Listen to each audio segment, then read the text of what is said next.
দীর্ঘ ৩৫ বছর পর আজ অনুষ্ঠিত হলো চাকসু নির্বাচন। সেই চাকসু নির্বাচনের ভোট গ্রহণ শেষ হয়েছে বিকাল ৪টায়। সকাল ৯টা থেকে টানা বিরতিহীনভাবে বিকাল ৪টা পর্যন্ত এই চাকসু নির্বাচনের ভোট গ্রহণ অনুষ্ঠিত হয়েছিল এবং এখন কিন্তু ভোট গণনা চলছে। তবে কখন নাগাদ এই ভোটের ফলাফল ঘোষণা করা হবে সেটি কিন্তু এখন পর্যন্ত কেউ নিশ্চিত করে বলতে পারেননি। তবে একটু যদি আপনাদেরকে বলে রাখি, নির্বাচন কমিশনের একজন সদস্য তিনি যেমনটি জানিয়েছেন, এই ভোট গণনা করতে 7 থেকে 8 ঘন্টা সময় লাগতে পারে, তেমনটি কিন্তু তিনি জানিয়েছেন। এবং আপনাদেরকে যদি একটু বলে রাখি, ওএমআর পদ্ধতিতে, অপটিক্যাল মার্ক রিডার পদ্ধতিতে এই চাকসু নির্বাচনের ভোট গণনা হচ্ছে এবং আমরা দেখতে পাচ্ছি যে আপনাদেরকে যেমনটি দেখাচ্ছিলাম, চাকসু নির্বাচনের যে ভোট গণনা হচ্ছে,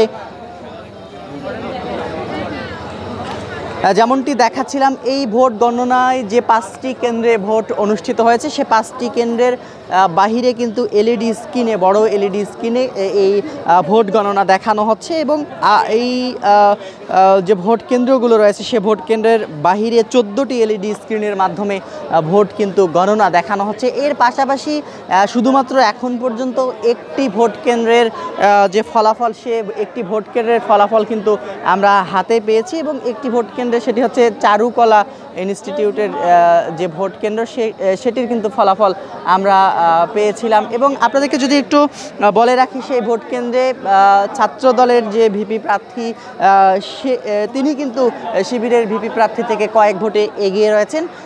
যদিও সে ভোট কেন্দ্রটিতে ভোটার সংখ্যা কিন্তু তুলনামূলক অনেক কম এবং অনেক কম ভোট পড়েছে সেই কেন্দ্রটিতে। সব মিলিয়ে চাকসু নির্বাচনে আমরা যেটি জানতে পেরেছি, এখন পর্যন্ত 65 থেকে 70% মতো ভোট পড়েছে সারাদিনব্যাপী, তেমনটি কিন্তু আমরা জানতে পেরেছি। এবং আপনাদেরকে যদি বলে রাখি, দীর্ঘ 35 বছর পর আজকে চাকসুর যে নির্বাচন, সে নির্বাচন অনুষ্ঠিত হয়েছে। এর আগে চাকসুতে 6টি নির্বাচন অনুষ্ঠিত হয়েছিল এবং আপনাদেরকে আরেকটি বিষয় যদি বলে রাখি, 1966 সালে চট্টগ্রাম বিশ্ববিদ্যালয়ে ছাত্র সংসদ প্রতিষ্ঠিত হয়। এর পাশাপাশি সর্বশেষ যে নির্বাচন অনুষ্ঠিত হয়েছিল সেটি 1990 সালে নির্বাচন অনুষ্ঠিত হয়। এরপর আর কোনো নির্বাচন অনুষ্ঠিত হয়নি।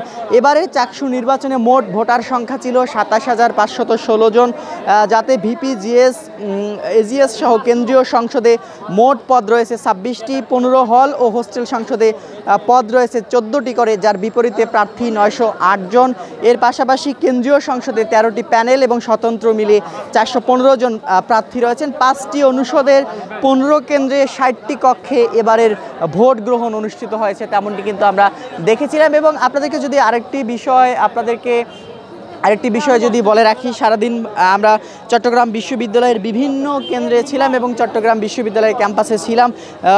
কোনো প্রকার সহিংসতা ছাড়াই বলা যায় যে শান্তিপূর্ণভাবেই চট্টগ্রাম বিশ্ববিদ্যালয়ের যে ছাত্র সংসদ নির্বাচন, সেই ছাত্র সংসদ নির্বাচনের ভোট অনুষ্ঠিত হয়েছে। তবে এখন পর্যন্ত আমরা দেখেছি যে এখন পর্যন্ত ভোট গণনা চলছে এবং এর বাইরে, প্রত্যেকটি কেন্দ্রের বাইরে শিক্ষার্থীরা কিন্তু শিক্ষার্থীরা অবস্থান নিয়েছেন এবং তারা ভোট কখন নাগাদ ফলাফল ঘোষণা করা হবে ভোটের, সেটি দেখার জন্য, শোনার জন্য কিন্তু অপেক্ষা করছেন। তবে আমরা যেটি জানতে পেরেছি, নির্বাচন কমিশনের একজন সদস্য বলেছেন যে ভোটের ফলাফল প্রকাশ করতে 7 থেকে 8 ঘন্টার মতো সময় লাগবে। যদি যান্ত্রিক ত্রুটি হয় সেটি আরও কিছু সময় লাগবে। সব মিলিয়ে আমাদের মনে হচ্ছে ভোটের যে ফলাফল, সে ভোটের ফলাফল প্রকাশ করতে মধ্যরাত বা ভোররাত হতে পারে, তেমনটি কিন্তু আমাদের ধারণা।